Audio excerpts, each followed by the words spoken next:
Hola, ¿cómo están todos? Bienvenidos a En Corto.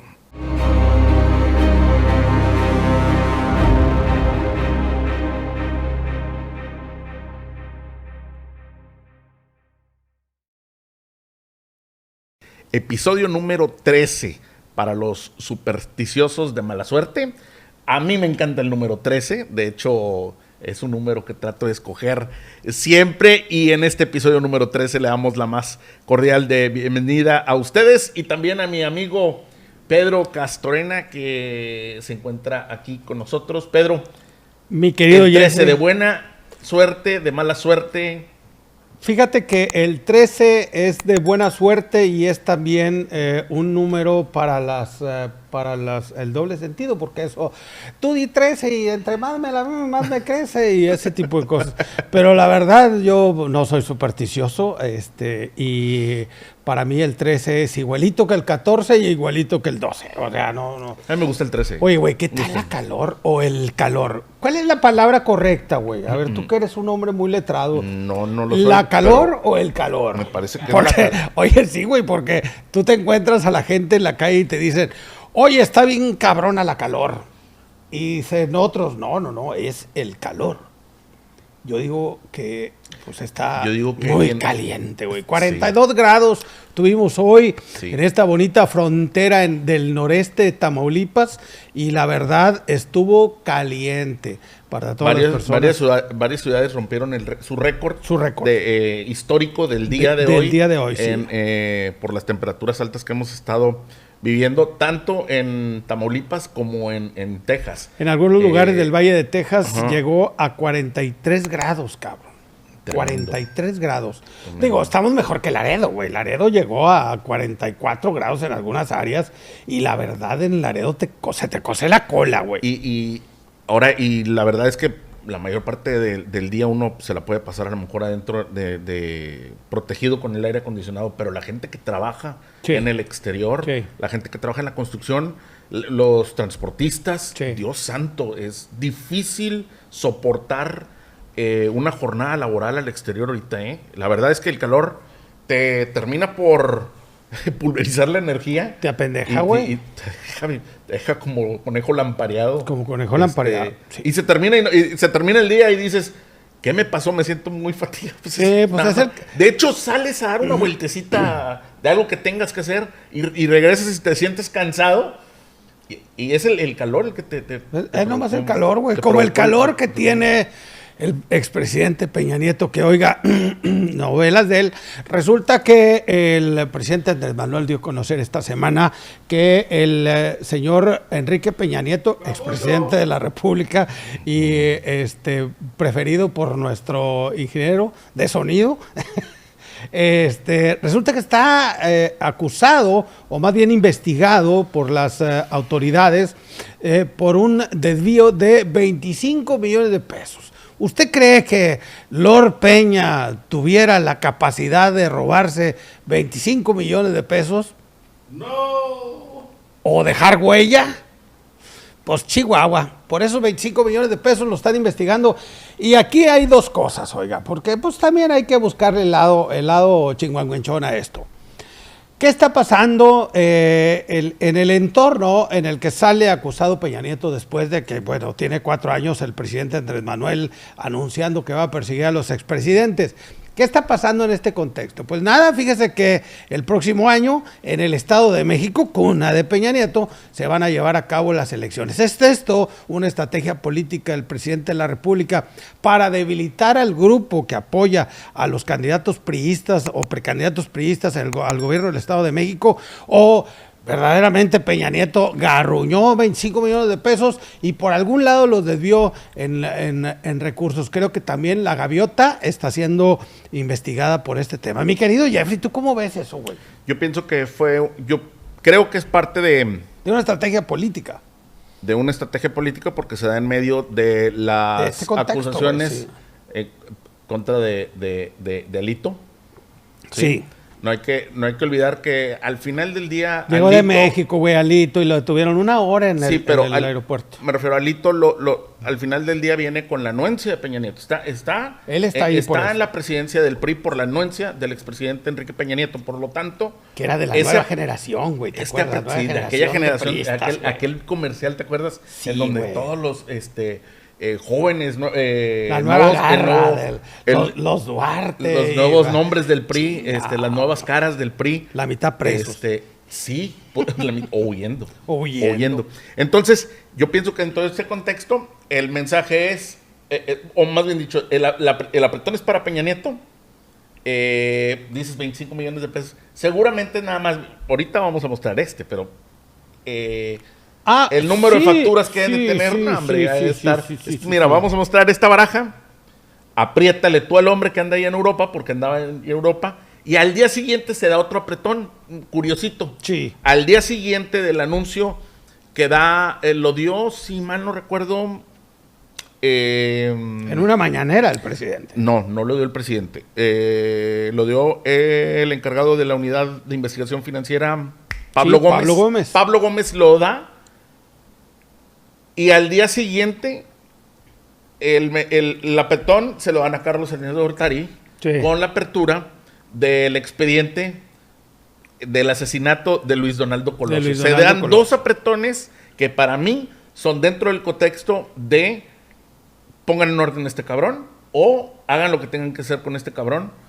Porque ya... Y ahora, viene por parte del gobierno, pero hay otros apretones que está recibiendo Alito por parte del prismo. Oye, 10 semanas consecutivas, güey, le han sacado videos audios, y la verdad, cada trapeada que le están dando a este cabrón, yo no sé cómo sigue de presidente, güey, ya se hubiera ido. Y seguramente lo que falta, porque, o al parecer lo que se ha guardado Laida Sansores, al parecer, para estos momentos más difíciles, pudieran ser de mayor escándalo. Lo que le han encontrado o lo que han logrado obtener del teléfono de Alejandro Moreno. Yo escuché y me parece, porque está esta parte donde dicen, bueno, es que hay espionaje telefónico y está mal, está incorrecto. ¿Qué es más grave, el espionaje telefónico o lo que estamos escuchando que dice este criminal, este delincuente, ¿no? Hay quien dice... Salió bruto. Hay quien dice que las grabaciones las hace o las hizo el propio Alito. Graba sus conversaciones para cuidarse de las personas con las que él se reúne, para cuidar los tratos que él reúne y todo lo que se digan entre ellos dos, ¿no? Y que por alguna razón... Por la que le grabó al güero, güey, el verde. Y por alguna razón de ahí sale toda esa información. Toda la información que hoy está en manos de los enemigos, de sus enemigos. Entonces, haber dejado un cassette olvidado ahí cabrón. Entonces, esta semana vimos esos 2 apretones al expresidente Peña Nieto y vamos a llamarle, al líder histórico de este ya no tan nuevo PRI, Carlos Salinas de Gortari, en el cual pudiéramos a lo mejor estar viendo los primeros apretones del gobierno para que se cumpla con lo que están deseando post reforma energética. Y te voy a decir una cosa, güey. En la época de Salinas se constituyó un PRI con una generación, güey, donde era Pedro Aspearbella, Jaime Serrapuche, Manuel Camacho Solís, Muñoz Rocha en su momento. Sí, pero por el lado de los diputados, en el caso de los secretarios, era toda una nueva generación de políticos, güey. Misma que se repite con Peña Nieto, es decir, en esa renovación del PRI del entonces presidente Carlos Salinas de Gortari, es una camada, los 2 hermanos, es una camada de nuevos políticos. Lo mismo que sucedió con Peña Nieto, que hoy la mayoría de los de Peña Nieto están o perseguidos o en la cárcel. Creo que no salió ni uno bueno ahí de esa generación.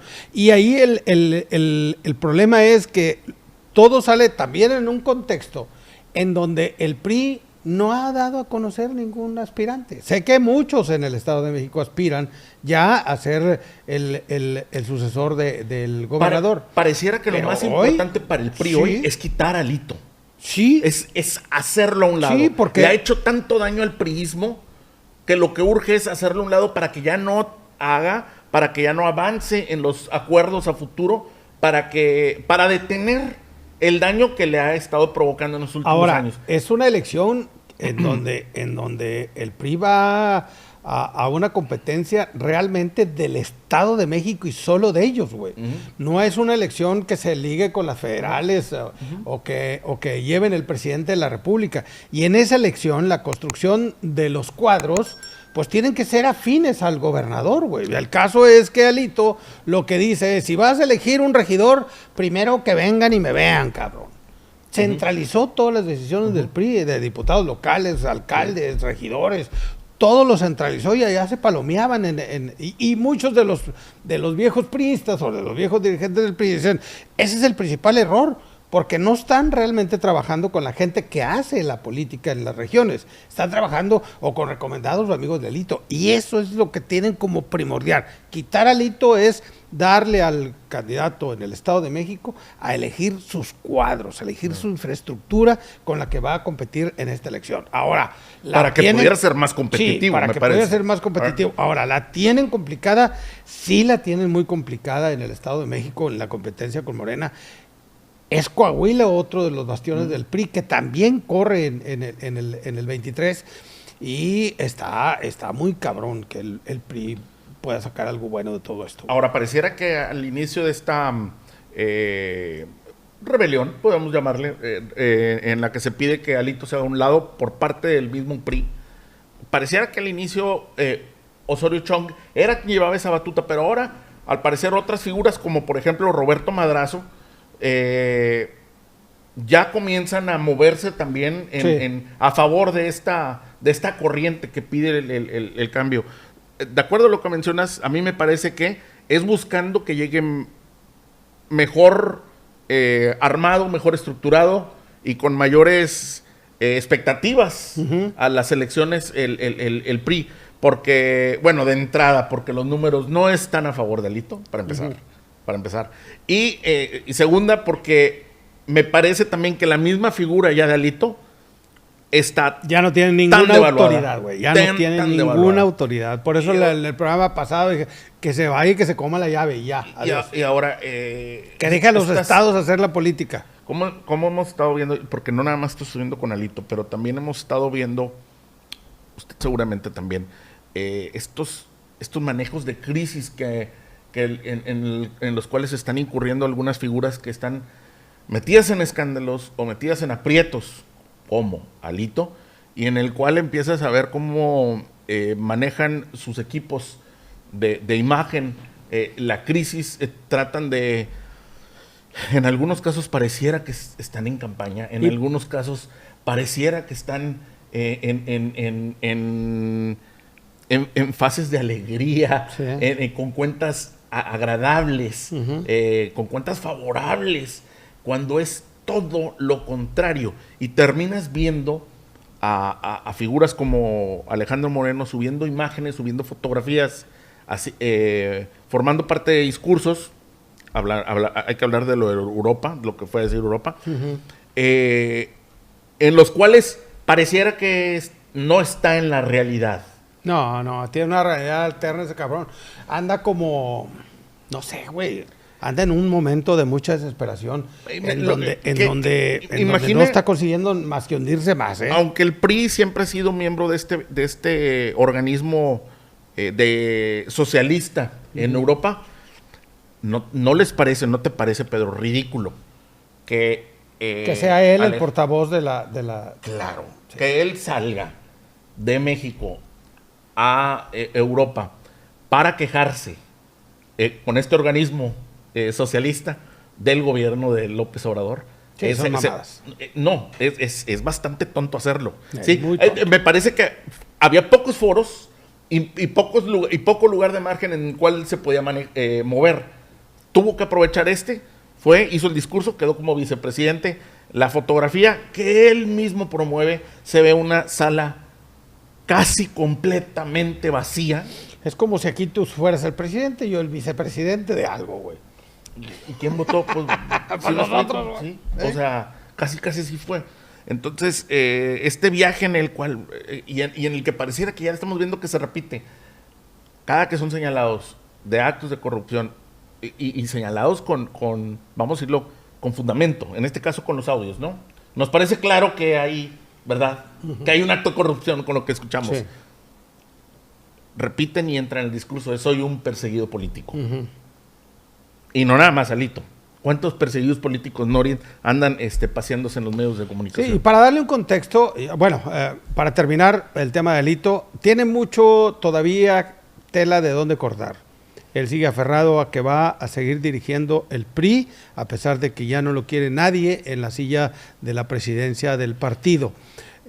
Lo único que queda es que se vaya voluntariamente, porque creo que en los estatutos no hay manera de destituirlo si él es el único que tiene ahí la varita mágica, pero hay mucho todavía que comentar. Pedro, para terminar, porque es importante, creo.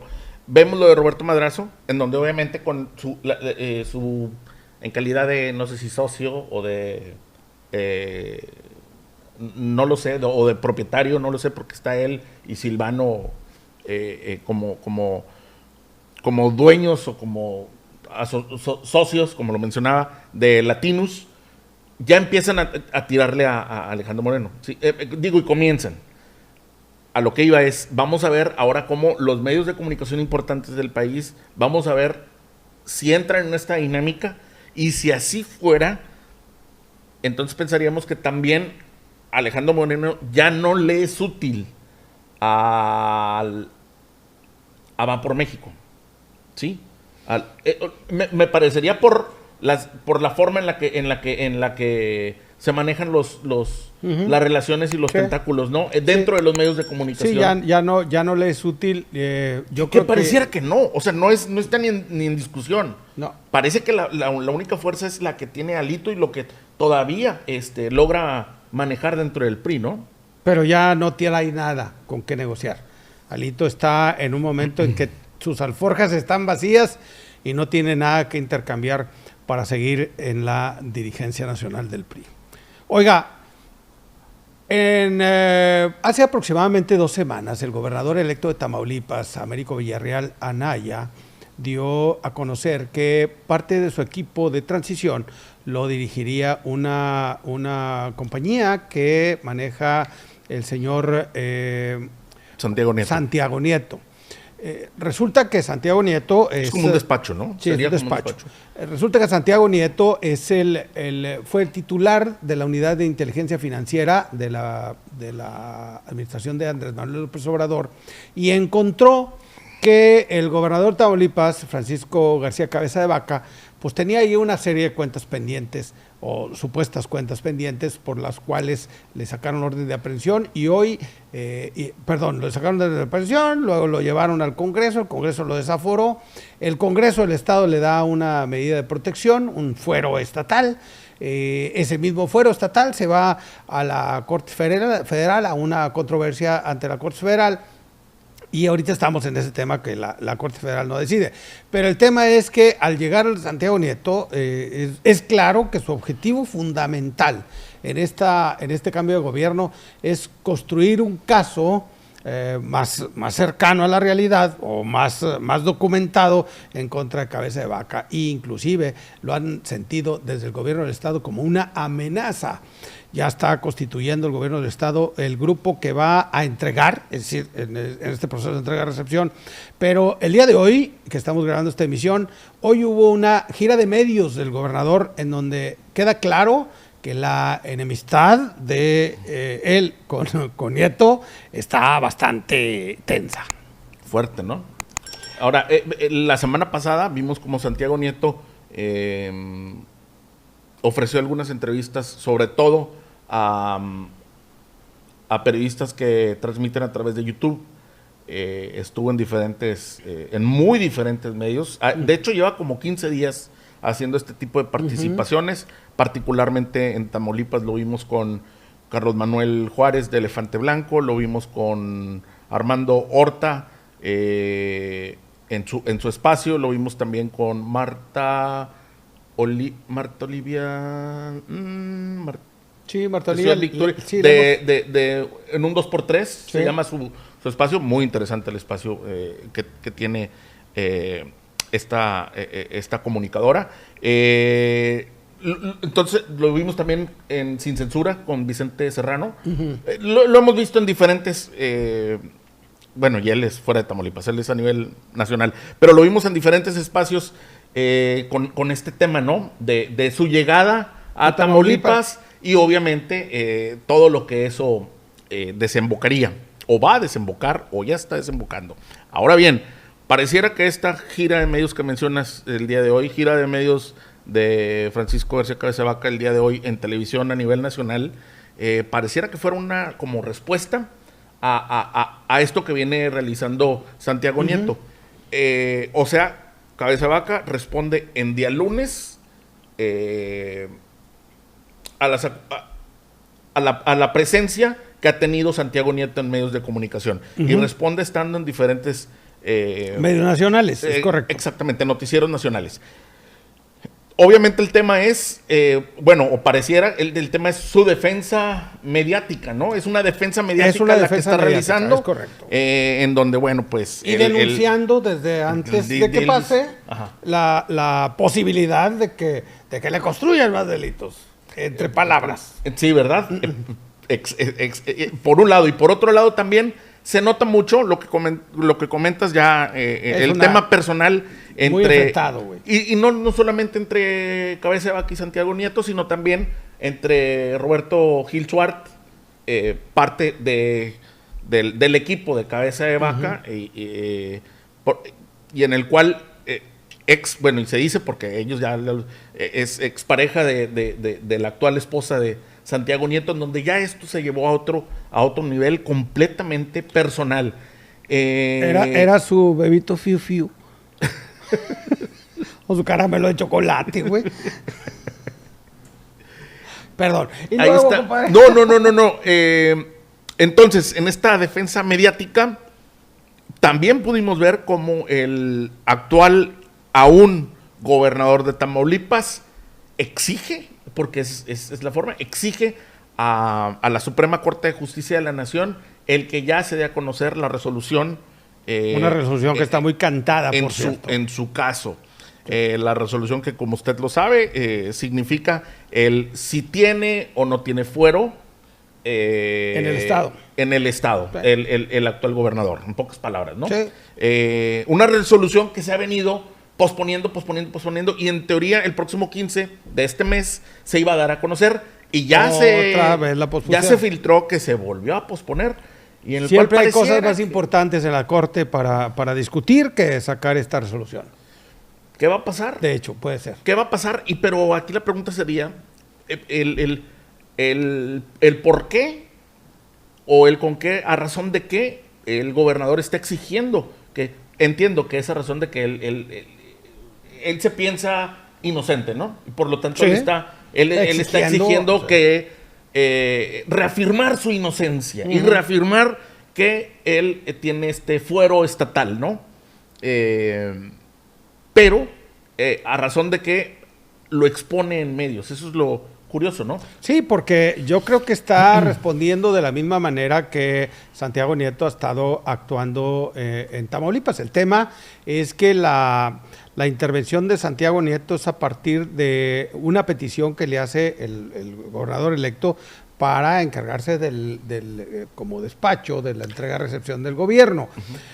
¿Qué hay debajo de las almohadas o qué hay debajo de las cobijas? Quién sabe, lo encontrará Nieto y seguramente lo utilizará en contra del gobernador. Quién sabe. Lo que sí es que la ruptura entre ellos es bastante grande y el gobernador el día de hoy dejó claro que el pleito está casado y que posiblemente busquen la manera de inculparlo hacia otros delitos. Es como una defensa anticipada. Ahora, déjeme decirle una cosa como tamaulipeco de los últimos años del gobierno de Cabeza de Vaca.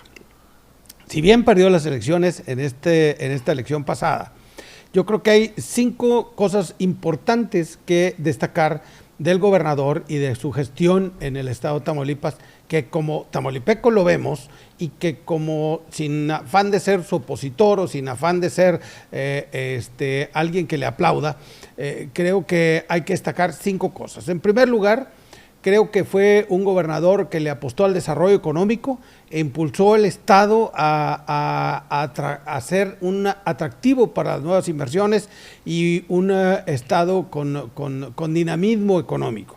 En segundo lugar, creo que fue un gobernador que le apostó mucho al tema de las energías limpias y constituyó a Tamaulipas como el segundo generador de energías a partir del viento, las energías eólicas.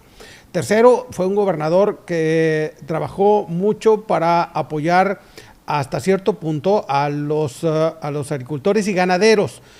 Al ser ganadero sabía perfectamente de los problemas de los ganaderos y le apostó también al tema del ganadero. Así también como inversiones que desarrolló en la industria pesquera.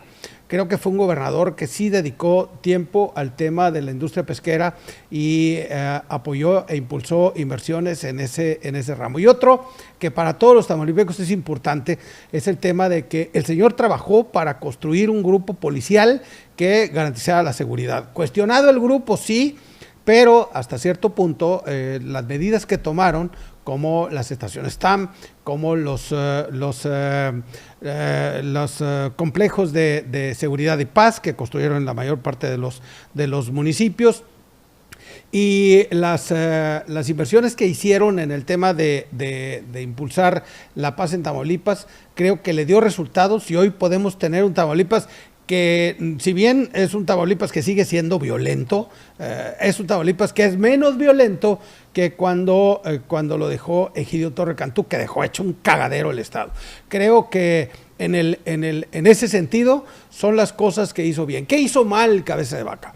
En primer lugar, el gobernador es señalado por favorecer a sus hermanos. De hecho, uno de sus hermanos es senador y otro que no sé si tiene un cargo público en el gobierno del Estado, pero creo que metió las manos en muchas de las decisiones de su gobierno. Otra cosa que hizo mal el gobernador fue tener mala prensa, güey, en el sentido de que no reaccionaron a tiempo en muchas de las cosas que debieron de haberlo hecho. Creo que tuvo una imagen deficiente, después de haber tenido una campaña exitosa. Pareciera que su equipo de prensa fue muy cerrado, sí, un grupo muy cerrado y mala. No tenía eco, no tenía... malas relaciones públicas también me refiero, muy malas relaciones públicas en su equipo de prensa. Muy separado, digamos, de las organizaciones. Y eso fue el principio, porque después con los cambios que hicieron en su equipo de comunicación social, el nuevo equipo que llegó de México... todo lo opera en México, sí, no opera absolutamente nada en Tamaulipas. Y desconocían mucho del sentir de los tamaulipecos. Lo operaba en México. Yo creo que fue un gran error esa parte. Pero, en parte porque el tema también escaló, el tema de las acusaciones de corrupción escaló a nivel nacional y me parece que sí debe haber sido. Sí, el manejo de crisis en su gobierno realmente fue muy malo y la mala imagen le pegó los últimos 2 años, ¿no? Tienen 2 años que quizá lo traen. Un poco más, me parece que 2 años que lo traen como piñata en Pastorela y su gente de prensa no ha sabido sortear esa parte porque pues ellos yo creo que aprendieron nomás la parte en la que yo le pago a fulano para que hable bien. Ajá. Y no es así. Se tiene que construir las historias a partir de las buenas cosas que tiene el gobernador, porque tiene muy buenas cosas. Sí, hizo buenas cosas, estoy de acuerdo contigo. Lo malo para mí, también como ciudadano, como tamaulipeco, me parece que Cabeza de Vaca desaprovechó la oportunidad de llevar a Reynosa a otro nivel. Siendo él el gobernador, creo que su ego, su enojo, le ganó su ego a la hora de tomar decisiones que favorecieran a Reynosa por el simple hecho de que estaba Maki aquí. Y de que no era parte de su equipo. Y a propósito de mala prensa, hoy fue un día de mala prensa para el gobernador, por eso. Entonces, el que tuviera un gobierno contrario a su grupo político, me parece que eso le ganó en la oportunidad de haber invertido y de haber favorecido más a Reynosa en estos años de gobierno. 6 años y tenemos un puente, tenemos una... Bueno, es que realmente hay obras emblemáticas que se construyeron en Reynosa, pero como reinosense esperabas más de Claro, es gobernador, mucho más. Esperabas más. Entonces, me parece que desaprovechó esa oportunidad. También, lo he repetido en otras ocasiones, también me parece que se pasó mucho tiempo desgastándose a nivel nacional, comenzando con la Alianza Federalista.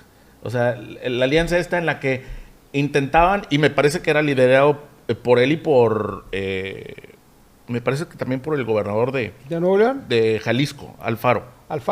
Sí. Y en su momento por el Bronco también, ajá. Sí, de hecho creo que esa lucha por la Alianza Federalista, que hasta cierto punto tenía razón, porque Tamaulipas es uno de los estados que más genera dinero a nivel nacional y sin embargo no recibe equitativamente el recurso que le corresponde. Bueno, pero ese era el argumento del gobernador y es cierto. Es cierto. El mismo argumento, pero te diría yo de Reynosa. Reynosa es la ciudad que más aporta y porque tú, gobernador, no le regresaste a Reynosa lo que tú estás exigiéndole como Estado al gobierno federal. Sobre todo en infraestructura, que le hace muchísima falta. Ajá. Ahora, yo creo que esa cruzada por la Alianza Federalista fue el que le puso la cabeza en la guillotina. Sí, porque entonces, pues, también hay que ver que hay un presidente o un equipo federal que pues está protegiendo también sus intereses. A Alfaro le dijeron, calladito se ve más bonito, y le bajó Alfaro, luego le bajó el Bronco, y el que siguió insistiendo con el tema fue Cabeza de Vaca, y creo que a lo mejor por defender a Tamaulipas resulta que terminó con la cabeza en la guillotina y por eso tiene todas esas acusaciones. Y me parece que otros gobernadores, algunos, no todos, no quemaron sus puentes como lo han hecho, en este caso el gobernador de Tamaulipas. Han quemado los puentes de comunicación con el gobierno federal, que están quemados, y ya no hay ese punto de inflexión en donde pudiera haber una sentada, alguna consideración, alguna renegociación o algo para mejorar en algunos puntos los malos términos en los que se tienen en general. A raíz del asunto de la Alianza Federalista, pero mucho más allá, porque ese encono entre el gobernador y López Obrador no es de ayer y no es de hoy. No, tiene muchos años. Sí, tiene hubo un evento en Nuevo Laredo donde dio una frase muy desafortunada el gobernador. Y esto viene de hace muchos años. De hecho, antes de que llegara López Obrador, muchos años antes de que llegara López Obrador a la presidencia. Entonces, ahora que los señalamientos, por lo menos, como se dice, los fundamentó en su momento la Unidad de Inteligencia Financiera y hacen ya los señalamientos a nivel legal, es cuando se detona este escándalo de corrupción y es cuando creo yo que Francisco, nuestro gobernador, empieza a desgastarse en ese tema y a descuidar al Estado, y a descuidar muy probablemente su plan, su estrategia, su proyecto, y es en donde vemos que se pierde completamente lo que a lo mejor venía haciendo bien en los primeros años, ¿no? Así es, pero bueno, en fin, le deseamos suerte al gobernador en su cruzada por limpiar su imagen. Los tamaulipecos que aquí vivimos sabemos lo que hizo, cómo lo hizo y los logros que obtuvo, y lo vamos a probar haciendo un comparativo con el gobierno que viene. Sabremos si hizo lo correcto o no, y creo que así como calificamos a Egidio de un mal gobernador, Egidio Torre Cantú como un mal gobernador, como 6 años perdidos en Tamaulipas, creo que el gobernador Cabeza de Vaca tuvo 6 años provechosos en Tamaulipas, 5 años provechosos en Tamaulipas, y este último año se ha dedicado a defenderse, cabrón, porque no le ha quedado otra. Yo pensaría que tú tenías unos 3, más o menos, y después de ahí ya sí, y fíjate, el chiste es que se van 100 días, y en 100 días estos últimos 100 días es el momento de la reflexión y de entregar buenas cuentas al gobierno que viene y hacer que los tamaulipecos nos sintamos orgullosos del gobierno que se va. Y también, bueno, y para finalizar, me parece que la forma en la que ha tomado la derrota electoral que tuvo, porque el pueblo de Tamaulipas le dio completamente la espalda a su partido en estas pasadas elecciones, creo que ha sido también lamentable. Hay que saber perder. Sí, hay que saber perder y están siendo muy malos perdedores. Muy malos perdedores. Jamás en la historia habíamos visto la cantidad de marrullerías y de mugre que hemos visto como ha cerrado el Congreso del Estado en esta última legislatura. Sí, de hecho, el Congreso del Estado, ya como un punto y aparte, el Congreso del Estado extendió los sistemas de justicia 2 años más inamovibles, así como lo dejó, como están en ese Bueno, y ese es un punto de todos los que... Ese es uno de muchos de puntos. Todos de los que por eso me refería que nunca habíamos visto estas formas tan lamentables en las que un equipo de gobierno deja... y dicen los panistas que llegaron los porros de Morena a desbaratar el Congreso. Bueno, ojalá y el tiempo nos dé la razón. Oiga, pues resulta que ya se llevó la 6ª audiencia. ¿Es la 6ª o la 5ª, güey? Viene lo que va a ser la 6ª audiencia del comité. Del comité del Congreso es el comité que está revisando el ataque del 6 de enero. al Capitolio del llamado 6 de enero, ¿no? Tú lo traes fresquito, güey. ¿Qué pasó, en el quinto? Mira, más allá, creo que es mucho más importante lo que viene. Audiencia, sí, porque en el pasado, aparte, en el pasado, la última vez que platicamos, más o menos platicamos acerca de un resumen de qué nos había dejado todas estas audiencias, pero me iría más un poquito acerca de la que viene, que es el próximo jueves. Sí. Porque pienso que va a estar un personaje, ahora sí, podemos denominarlo estelar. Ha habido... que es el abogado. Ha habido testimonios muy importantes, ¿no? Diversos testimonios muy importantes que han dejado ver el cómo el equipo del presidente Donald Trump, como el mismo Donald Trump estaba enterado de lo que estaba sucediendo y cómo estaba enterado de lo que iba a suceder previo a este ataque. Ahora bien, lo que me llama mucho la atención, y a usted también, y va a ser materia, es lo que viene en esta próxima sesión, porque va a estar, tiene que testificar, y digo tiene que, porque él no quería testificar.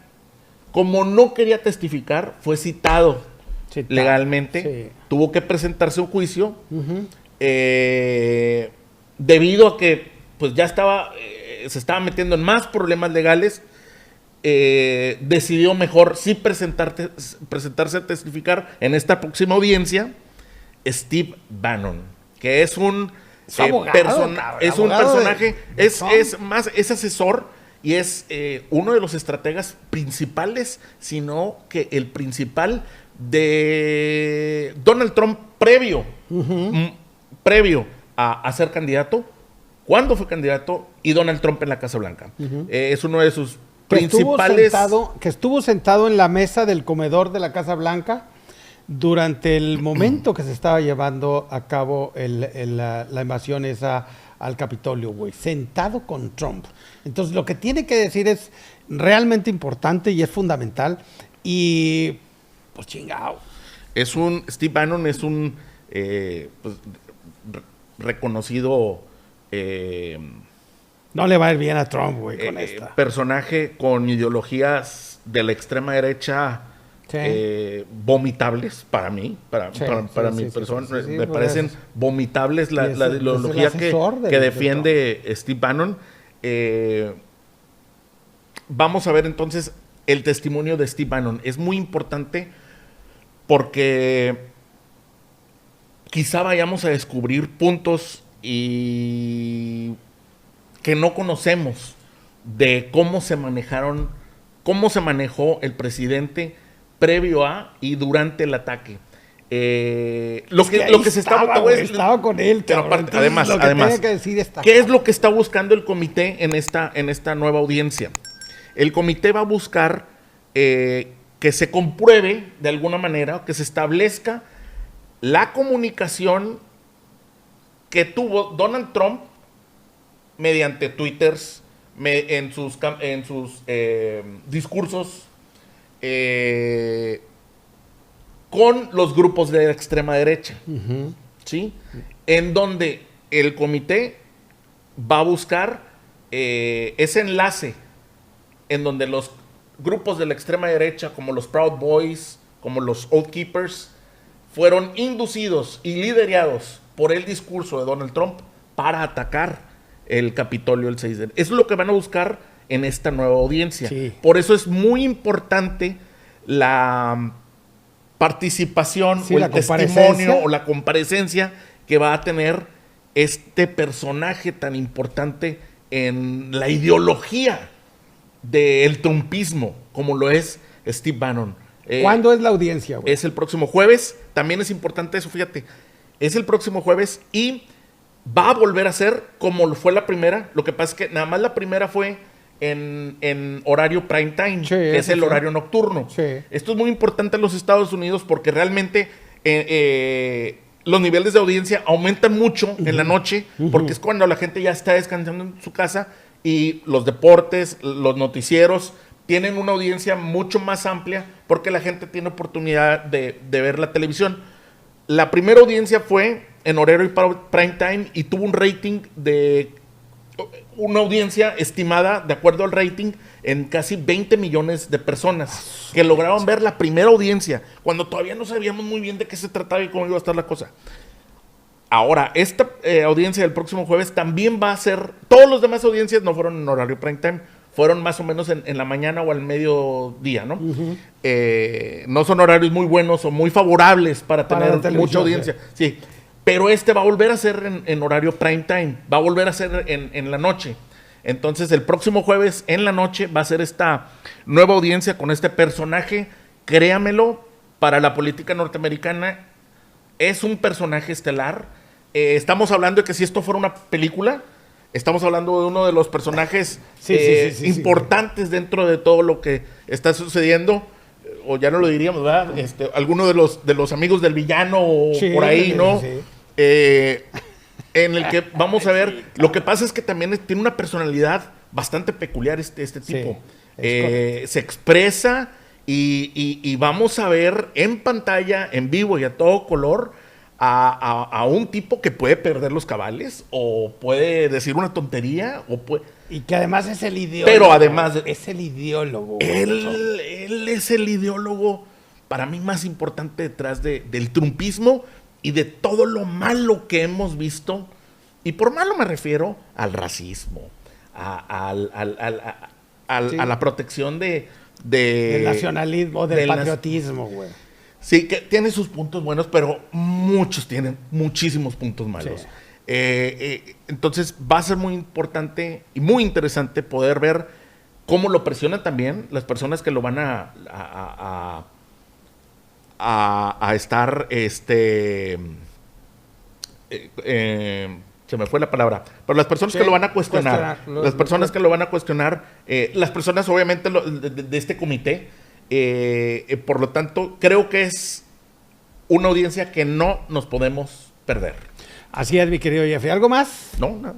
Oye, se nos peló, pero también este fin de semana se dio a conocer que Elon Musk se retira de la mesa de negociaciones para comprar Twitter. De modo. Creo que había más bots que usuarios. Bueno, esa es la excusa. Sí. Nomás que está interesante saber, o sea, Elon Musk se retira y entonces ahí había una multa si te retirabas. La multa era de $1 billón por retirarse, por decir que no. Él dice no voy a pagar, me voy a retirar. Twitter dice te voy a llevar a juicio porque me tienes que pagar esta promesa de compra que hiciste por... Y Trump dice, dice, llévame, güey, no, llévame a juicio. Sí. Porque en juicio vas a tener que decirme cuántos bots existen en Twitter. Entonces, también de eso va a estar interesante. Va a estar muy interesante el desenlace. Pues esto fue en corto. Gracias a Oscar González en la producción, Michelle Méndez en la coproducción. Gracias a Andy González en el audio. Mi querido Jeffrey, gracias. Hombre, gracias, Pedro.